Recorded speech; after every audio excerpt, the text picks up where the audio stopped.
Don't get me I wrong. couldn't take it. Yeah. I was hurt. But Oh, well, I know. was there. Yeah. I know. It's a heavy lift, but. Look it. It's the chairman. Hey, nice shirt. Just came just in time. There she is. I guess. I mean, if they were playing anyone else, then I'd be Oh, okay. nice All right. shirt. But if they're Yeah, okay, I understand. don't get you me, Here. it's just Gamble. You started the meeting? No, we can do it. Okay, just in time to commence it. Because I gotta tell you right now, I have never rooted for Michigan before Yeah, in we're my good. life, and I'm Oh, we're rooting live for them now? in Yep. football this year. Good afternoon, everyone, and welcome to the regular meeting of the City of Muskegon Planning Commission. I'd like to let you know that our meeting is a little bit different than other meetings in the fact that most of our business is conducted in the form of a public hearing. In a public hearing, we'll announce the case. Commissioners will have an opportunity to ask staff questions. And the person making the request or the representative will have an opportunity to speak. Commissioners will have a chance to question them.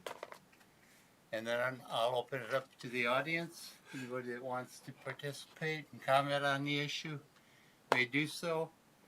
Those of you at home can call in and state your concern. Okay, so we'll start the meeting with roll call. Ken, Here. Eric, Here. Joe, Yes. Jonathan, Yes. Destiny here, Brian, Jill, Here. Shoni, Tim. Here. Next, we go to approval of the minutes from the meeting of October 12th and November 6th. I'll move to approve both sets of minutes as presented. Support.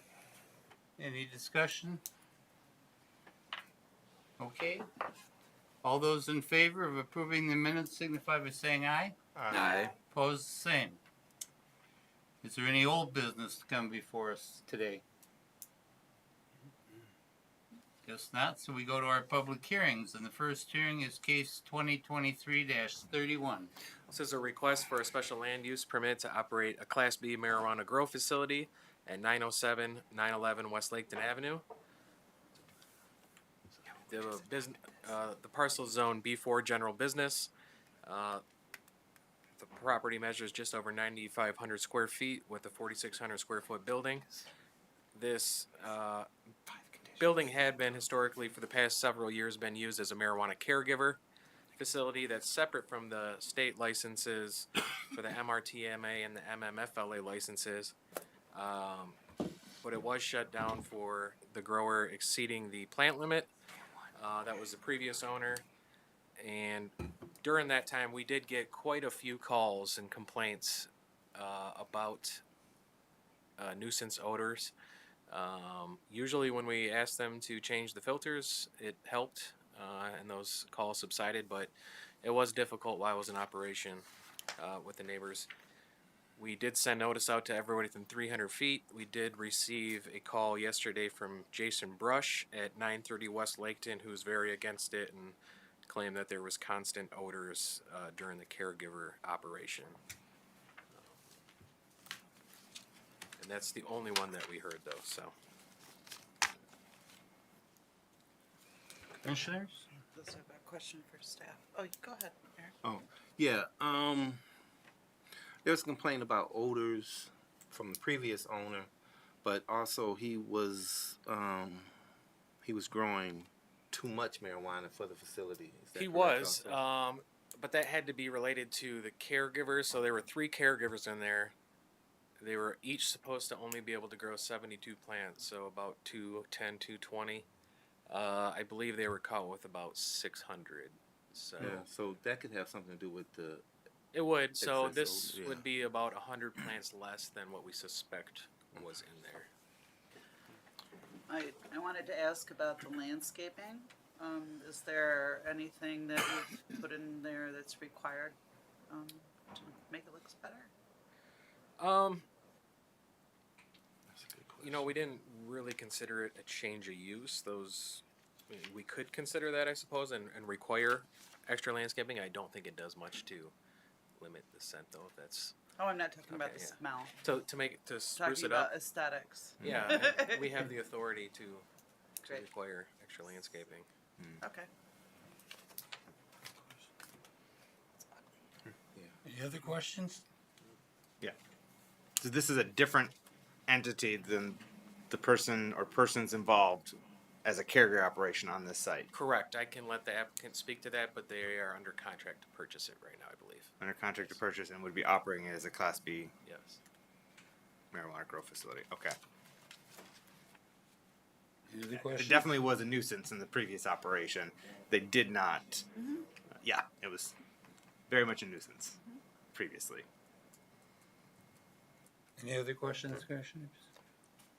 The person making the request like to come to the podium, give your name and address. Hi, I'm Phyllis Loudermill Watson, and yes, I do agree, and it does not look the way I would like to look. And so definitely we have looked at it as a group. So we partnered with Primitive, and so the whole objective around us doing this building is that we would create a grow opportunity for not only small growers, but to do training around growing. And we knew that there was a capacity issue. The second part was we did recognize in digging more that there were some issues with the smell, so we're definitely going to look at that as to make sure that we become a good neighbor. But I think that in the end of everything is just that we are a minority group that's moving into this area to create growth opportunity for people to understand around growing. And so most definitely the look of it would definitely change. I think if anybody knows me, and I'm sure some of you do, it would not look like it's looking now. And we would do everything to this city to increase the not only the ability, but the capability of people in this community to grow. Questions for the applicant? I just want to expand on that for a sec, Phyllis. When you say you're going to teach, Yeah, one of the things we realized that when we looked at the governor's numbers and what was missing in all our communities, just not Muskegon, is that there was a big gap that when this wave came, that people came in and bought up properties, right? Yep. But it was a gap in learning how to grow. And how do you get those people that's outside that want to grow in this game? So we went and we flew into Marquette and we went to Northern Michigan University is the only university in the world that has a cannabis degree. So out of that, along with us and other community leaders, we decided we don't do just cannabis. We are growers. We're urban farming. And what that means is this. There are people that would love to grow. We want them to grow legally. We want them to get out of their houses and do this the right way. We want them to become a good neighbor. But then in urban farming and farming is what you call education. Yep. So when we visited in Marquette, the THC was one thing and the cannabis was another. And then there was all these other entities like Michigan State and all these people like 4-H. We were so far from the reality of how we can include people in our neighborhood. And I'd say, you know what? We're going to take it and we're going to do it. So we bought this building and we realized after digging in, there was a lot of things around this building. The smell, what happened with the other owners, and unfortunately that happened, but I think we will be a good neighbor. thank you. Ms. Loudermill. How many plants do you all plan to grow? And also, security has been an issue with a lot of these facilities. So let me What tell does you, security look like? Miss Phyllis's wheelhouse is one thing, hiring everybody that can do the right thing. So whatever plants that is to build and to grow, we would not grow not one plant over. So if you have caregivers and it's 70 plants, it's 70, not 70 and a half. One of the things I think about Rob and Calvin is that doing this opportunity is not to be a capacity to grow out of order. It's to grow in a capacity and to build communities. that you will get. So if you ask me about that, I'm going to say I'm going to hire the best scientists, the best growers, and whatever is identified as to the day and the point of what we should grow, we would not grow not one plant over. And how about the security component of it? Have you all? Excellent. You're going to need it. We actually looked at the building because we looked at jars because that's another sister partner. They put actually different stoppers all around their building to increase security. We will do that as well, just to make sure that people just cannot ram into the building, because that seems to be the newest thing. What, ram, snatch, and grab? Well, the only way I can stop you is ramming is to put these different bars in front of you so you can't ram in there. So that we are doing. We're looking at the restructure of the building, how it looks. So we have an architect now to look at what it would look like, and it would not look like that. And so if you'd like for us to do that, we'll bring you a copy of what that should look like. Yes. I'm just trying to understand the process. If you have an applicant or a person that wants to learn how to grow marijuana, is this like a class they take that they pay for, and is that how that works? Well, most definitely. So Laura has a class where you can learn how to grow. It's not THC, it's more like a cannabis. You're learning how to grow hemp, right? So that's one side of it. They don't pay for that. But once they decide to grow THC, our goal is to exit them into the college, because that's a wheelhouse that's out of our wheelhouse. We want them to become true scientists. And what we learned is when we first went to, just say, Northern, the first thing they asked me was, can these kids do it? Well, the reason why is because typically most people think that kids are from urban communities cannot do science and can't do math. Well, yes, they can do it. They just have to have someone to navigate them through that. So there's two phases to that training. So yes, you get an apprenticeship, you're going to learn, but when you get into the more of the sciences, you're going to have to go to school for that. So our hopes is to take a student or a person that's growing in his house now, to educate him about all the steps so that he can become a grower or just someone that can be just with patience. But I'm hoping that at the end we will be able to do both.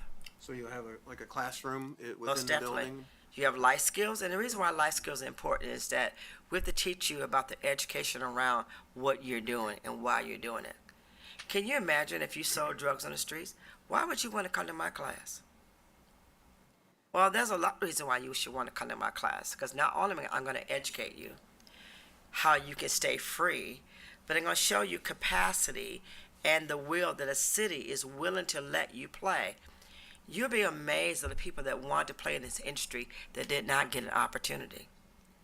Because when they start selling the buildings, and the licensing is a whole other opportunity, they were not giving a fair chance. I'm hoping that what we're doing in this building, we will give them a fair chance. Thank you. Thank you. I have a follow-up question Yes. on the students' age of these Have to be students. 18 years old because of legal, and you can go anywhere from 18 to 60. We target 18 to 24 because when we did assessment of who we thought was actually on the street, we came up with an idea that the average age was 35. So when we looked at the numbers that was coming inside the facilities, because remember I started with Bellasoul, right? Right. So we looked at what we were actually counting that came through, and then you looked at what was on the streets. We ended up like 60-40, right? So how do I attract you, who you're that 60, to become a part of me, to be a part of that 60, not the 40? Yeah. I'm following you. So that's why it's called Her Grow. Oh, gotcha. Why are Is you it- cutting it off at 60? Well, What about us people that are over 60? well, you know, I mean, 60%. Hey, I'm 65 in about 2 weeks, so I get it. But that's a whole nother thing about who the users are. And if you look at the demographics where we are on Laketon, and it's really sad when we start looking at who would come in, right? I would have people come in and Bella So it's like, I really don't want the people to know I'm here, but I'm here. That's a whole another group of people, right? Then you got another population of people that don't care. That's not necessarily the entrepreneur part, that's the user part. My goal is to find that kid that keeps selling on the street. How do I make you legal? There's no way I would have bought this building just to sell marijuana. Everybody, I mean, we floodgated Laketon and all the other areas that when we first started this, I thought we started where we would be like cherry pick. But right now, everybody and their mama is selling marijuana, or we call cannabis. So for me to make this investment, it is not because of that. When I say we just don't do cannabis, we grow, we're urban farming, I believe it in everything in my heart. And now I'm going to educate you another thing. Urban does not just mean drugs. It means urban housing, investment, job opportunities. Because sometimes we don't get unless there's money to do that. So no, I didn't buy a building just to sell weed. I'm 65 in about 3 weeks. I've been in this community over how many years? That is not the reason why I'm buying this building. I'm buying this building because I definitely want to give an opportunity for that other percentage that don't get a chance to play because they don't have the money to play. That is the only reason why I'm here. And I hope that you accept my opportunity to do that. And hopefully doing that you will give them an opportunity to make sure that they can grow like everybody else.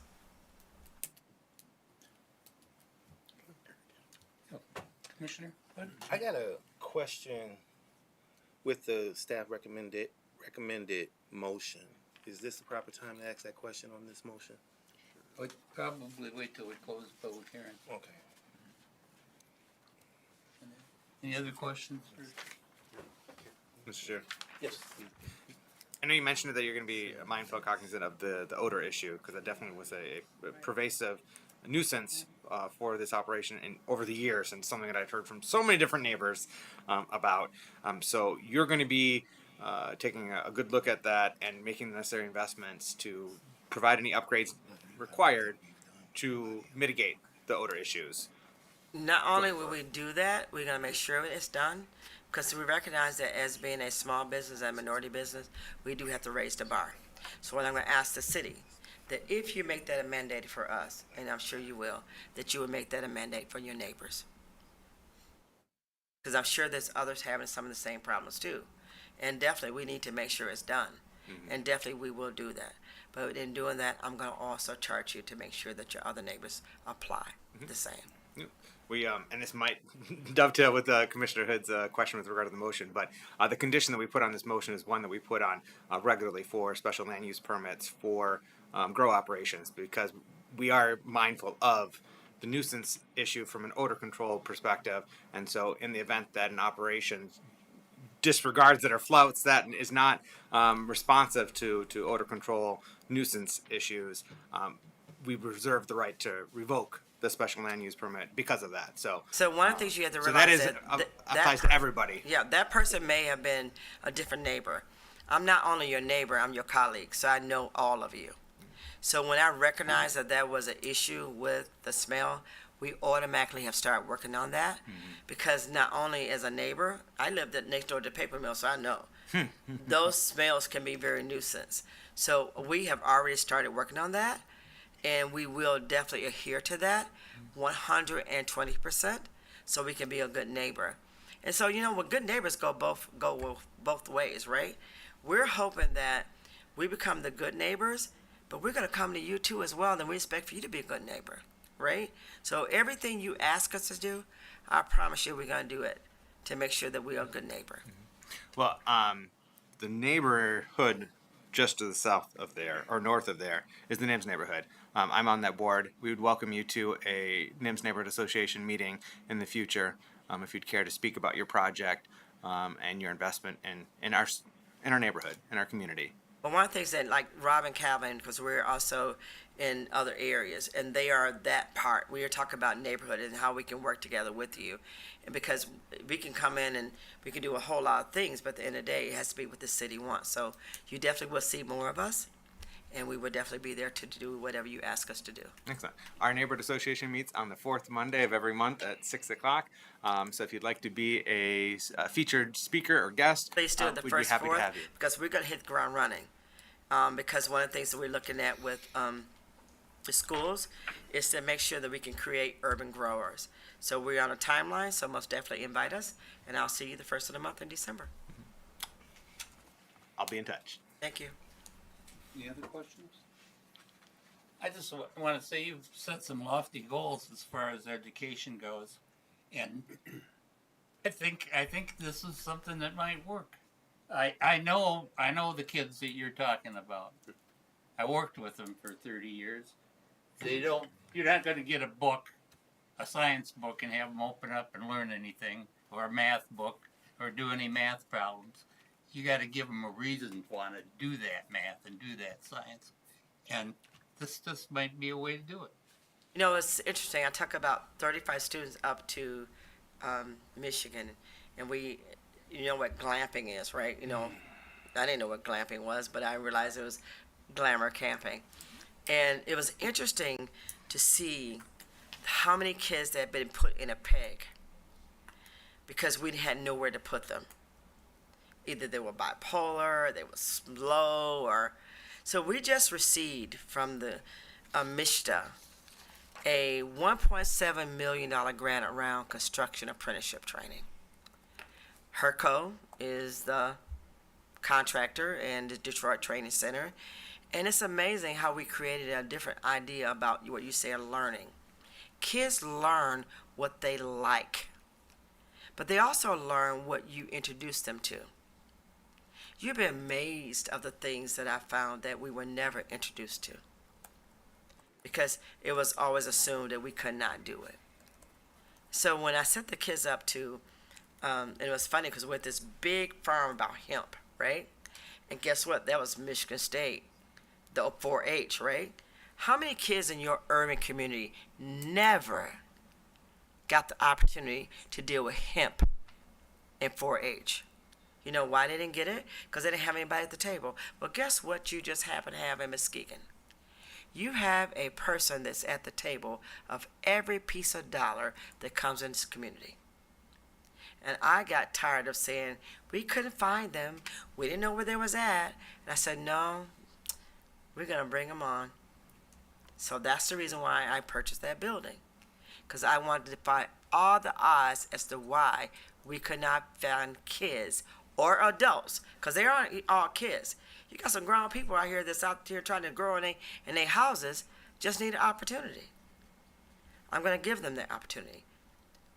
So with Rob and Calvin. And so and the key is resources too. You cannot do a grow for $20,000. There's no way. You're going to need some deep pockets.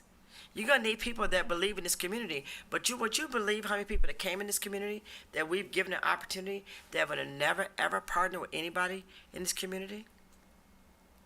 It takes money. And it ain't no $20,000 either. So I got good partners, and I got a good city.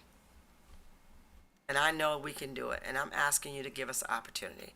And all you got to do, and all of you know me, if you ask me, I'm going to be obedient to what you ask, because I'm going to need you.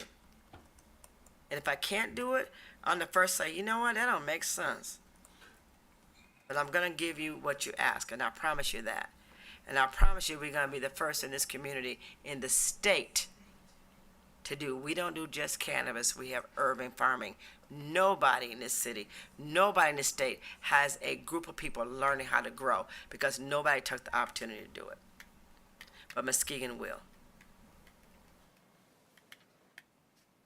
Any other questions, Commissioners? This is a public hearing. Is there anyone in the audience or at home that wishes to comment on this? Yes, sir.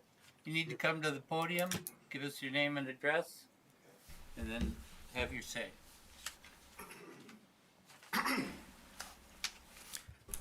Good evening, everyone. Name is Rod Coley. In commenting on things that we could do differently, I'm commenting on things that we could help our young people differently. Again, by making it stimulating for them to want to change their current mindset. And I'm happy to be in Muskegon. Again, I got the story of myself and why I'm happy for this time. Name is Rod Coley. I wrote this book called Lessons from the School of Hard Knocks about my journey from Brooklyn, New York to retiring as a robotic engineer at Alcoa. But I also have 20 years of prison ministry in this community. And I've seen the same human mind make the same human mistakes that get the same human body incarcerated. Substitute teach at the height. So I've seen this. So I am grateful, again, that you're allowing her call and and it doesn't have to be that nurturing, nature versus nurturing. And that's where we really at. How to reverse engineer the nurturing that goes on in the communities. And now we have a plan. We have the resources to do it. We have a neuroscience plan. I'm not afraid to say it. The missed education of neuroscience, the mindset in marginalized communities. We're going to reverse engineer that nurturing. We're going to do it, again, we all know, I'm going to have to be 100. If you have a mother's love, come on, we're going to overcome that. Anyway, that's what I just wanted to say, but anyway. Okay, thank you. Anyone else here or in our audience at home? There are no phone calls. Seeing none? Hearing none? Commissioners, what's your pleasure? Move to close the public hearing. Support. Move support to close the public hearing. All those in favor signify by saying aye. Aye. Opposed, the same. Okay, what's your pleasure on the motion? Commissioner Hood. As I was saying before, then you told me I had to wait till we closed the public hearing, and then Commissioner Johnson jumped in and said what he thought I was going to say, which the public hearing wasn't over with yet. But I'm going to say what I was going to say, and that's on this motion. It has a special condition that says it could be revoked if there are numerous complaints regarding odor. But I don't recall us having this on any other on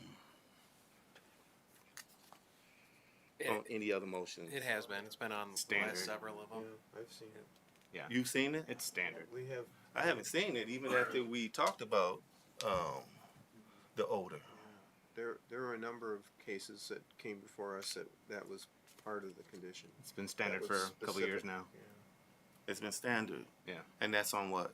On every grow operation, Because- every special land use application for a grow I just operation looked up one. I didn't see it. includes that condition. We've had that at least during my 2 years on this planning commission. It's on every grow special land use The permit. last one was for Green Room Gardens on Henry Street, and that was on there. And the couple before that. No, at the Okay. very beginning it wasn't. It got added Then we had problems. subsequently. Yeah. Okay, as long as it's on other ones, Yeah. then fine. I just didn't want it to be a special Right. reason to call it, and The reason we we want added it, everybody to succeed. Yeah. the reason we added it is because most of the time these are going into a building that had a caregiver, and the caregivers are the ones that usually have the odor problem. So we found it was probably easier to get these passed if we had a little more teeth legally to revoke, to kind of ensure the neighbors if it becomes a problem it won't continue. So I guess my next question would, what would numerous complaints mean? It's difficult to say that, but I will note that again, they even with the special use permit, they have to apply every year, and part of our application is to promise you won't do that. So it's really just another. I remember bit, that So, yeah, part of it. Yeah. I think it's Okay. just a little bit extra power for us if we ever did have to enforce. Okay. And I'm good. I have a quick question. How many of these have we rezoned? Well, it's a special use permit, so we have probably 4 to 5, and not all of them are. Yeah, and not all of them are even active anymore. So yeah. I want to get back to that beautification piece. You know, this actually, I don't know if it's ever been a beautiful building, but or parking area, but it has looked better than this historically. And I'd really like to encourage something written into the motion to assure that this will be.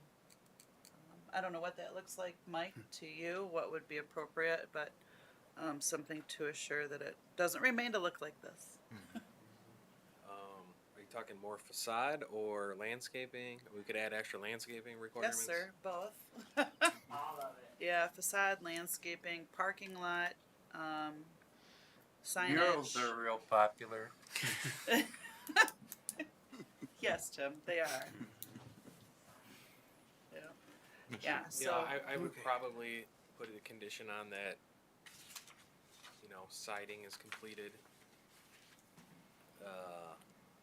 Landscaping plan is approved by the zoning administrator. Mr. Chair, Yes. if I may, because I want to touch on what you just suggested, but I also want to touch on the condition that's already been recommended and that has been applied in the past, because essentially that goes to the zoning administrator to decide, you know, if it rises to the occasion of revocation. But you, by practice, as I understand it, if you get complaints about the odor control, you first speak to the operator and say, we're getting these complaints, you need to rectify this. And I wouldn't imagine that you would be proceeding to pursue revocation unless there was a pattern of non-compliance and flouting the complaints that you relay to the operator. Is that a correct Yes. understanding? Yeah, we've never actually had to bring it here to revoke. Thought it was close a couple times on some, but they're always willing to try to help. And with the investments they make and the price of these licenses, they make sure to change their filters. You know, Okay. I think sometimes they get maybe used to the smell in the building, and maybe they're not noticing it like the neighbors might. So. Oh, they get inured to it. Yeah, get accustomed to the smell. Sometimes they need a friendly reminder, and it usually does go away. I will also mention too, it tends to happen when harvesting happens, so it's not usually constant. But we've never revoked. Yeah. This is the one on the previous operators where I noticed it most often and heard the most complaints from folks was this particular location under the previous operators. Yeah. And even I would tell him to change his filters, and he would, and the complaints would go away for months. With regard to the sentiment of putting additional condition on there for landscaping or facade improvements, well, I certainly welcome that sentiment because we certainly want this property to look nice. I am a little bit leery of adding that condition for essentially the reason Commissioner Hood was just speaking to, his concern about whether or not to apply the condition on the odor control, whether that's something that has been standard. We have not applied that standard for special land use permits in the past. It has been part of our rezonings when we rezone versus a special land use permit. When we rezone something to a cannabis operation, we have required landscaping and facade improvements as part of rezoning. You know, in the lakeside, not the lakeside, in the Laketon marijuana corridor, we did require landscaping. So it's not outside of the realm of practice on cannabis operations with regard to rezoning, but I have, correct me if I'm wrong, I haven't seen it happen with the land use permits. It's a great point, and one of the reasons we allowed these types of licenses, the small grows, the micro businesses, and consumption lounges, I think, in these areas, which are pretty much all commercial and industrial areas, was to get the local person involved. Because when we did the overlay district, it priced a lot of people out, and basically those are all large corporations. The reason we did this is to allow the local people to get involved, and part of that reasoning was to keep the prices not inflated, in the overlay district, but also not have those extra landscaping requirements that and beautification efforts that really were targeted at the large corporations. To reduce those barriers to entry. Yeah. Okay. I Thank you. I understand. I do. I get that. And I do remember seeing that. I will say though, most of the businesses that we've worked with that have done this have had some sort of a plan where the question didn't even come up. Gotcha. So this one doesn't seem to have that. I don't know. You know, I know Miss Loudermill. It's not that I don't trust what she says. I just need to have it in stone, or I would prefer it that way. I'm just wondering if there's a difference between a grow operation and a retail operation. Yeah, Because most of the Laketon Yep. approvals were retail. that's very And true. that's a, pretty constant flow of traffic and whatever, and I think it makes a difference between a grow operation and a retail operation.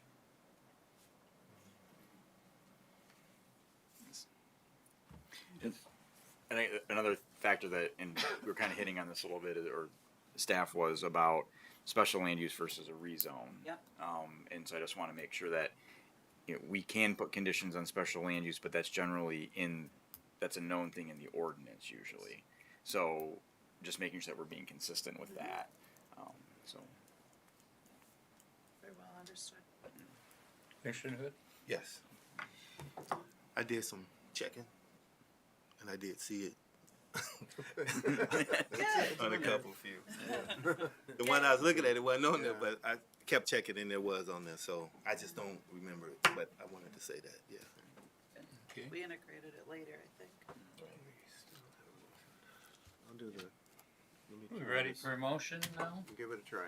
Okay. I move that the request for a special land use permit to operate a Class B marijuana grow facility at 907 and 911 West Laketon Avenue be approved with the following conditions based on the finding of facts pertaining to the standards for approval of discretionary uses. Number one, the special land use permit be revoked if there are numerous complaints regarding odor. Second.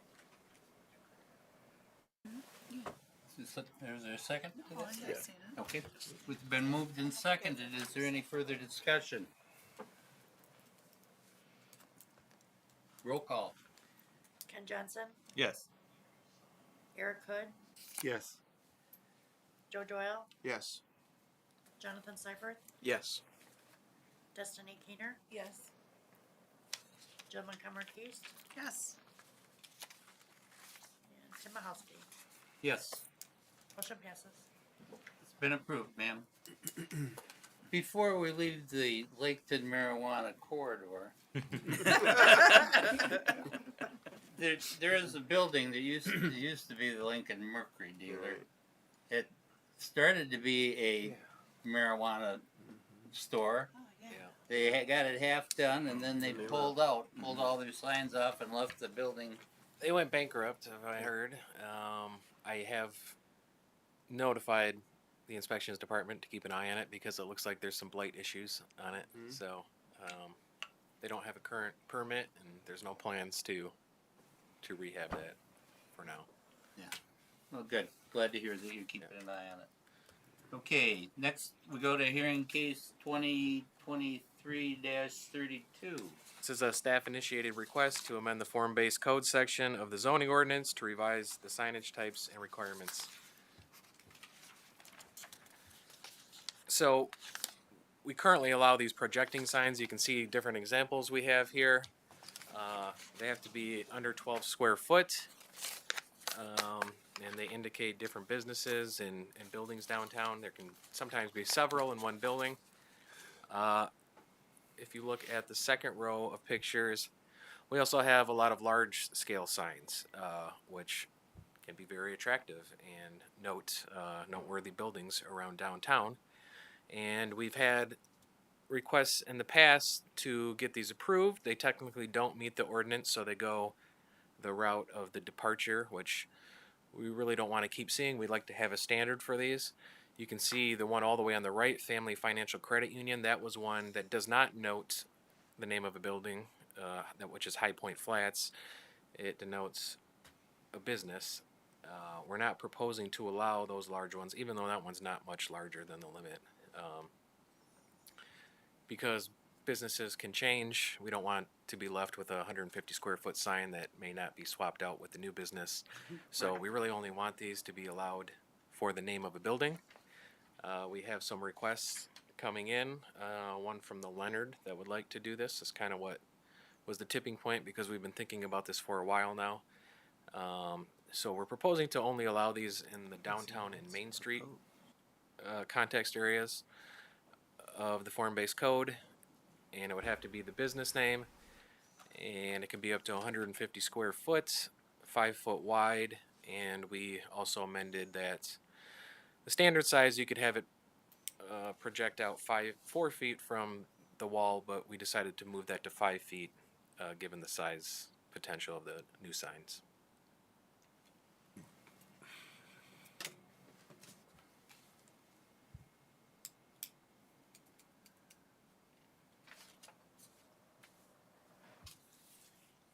We also thought about a cap on these, or maybe only allowing them on the side street.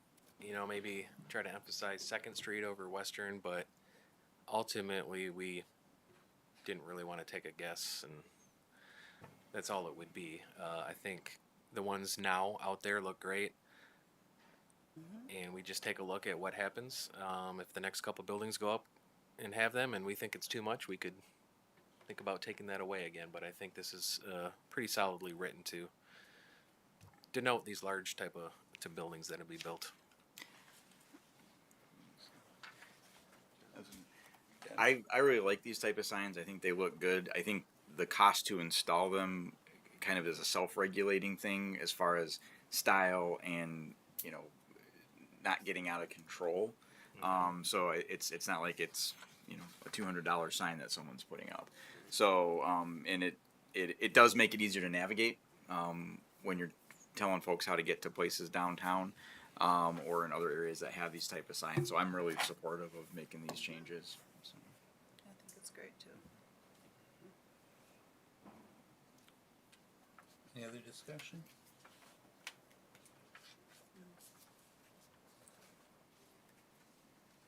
Is there anyone in our audience that wishes to speak on this subject? Phone lines are open. There's no one on the phone line currently. Okay, I'll move to close the public hearing. Support. been moved and supported to close the public hearing. All those in favor signify by saying aye. Aye. Opposed? Who was the support? Joe. Joe Doyle. Thank you.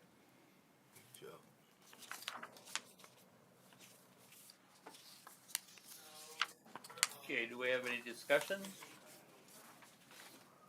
Seeing none, roll call. No, Nope. we didn't. No, Nobody read it motion. yet. So Oh. I Oh, move. we just closed the Yeah, public yeah.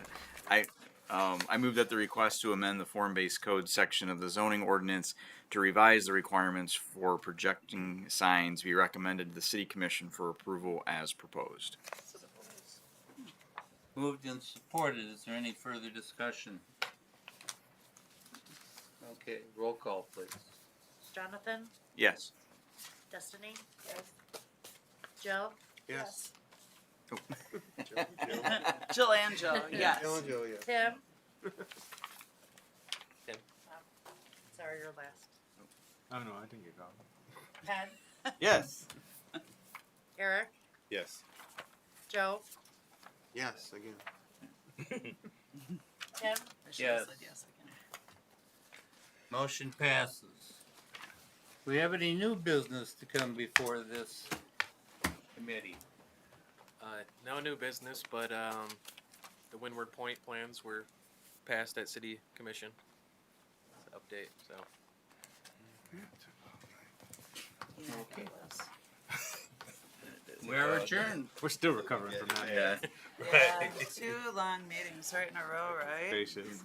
And then Ken had a long one last night At with the the Parks and Rec meeting Yeah. the next night, last night. That was the first one, so it went a little longer than usual. I was like, we're gonna try to keep that to 90 minutes max. First one. That was the very first one. Parks It and ended up being Rec. like 3 hours long. Well, but that Whew. committee hasn't been I almost around for- bailed on this one tonight. I forgot about it. I ran into Derek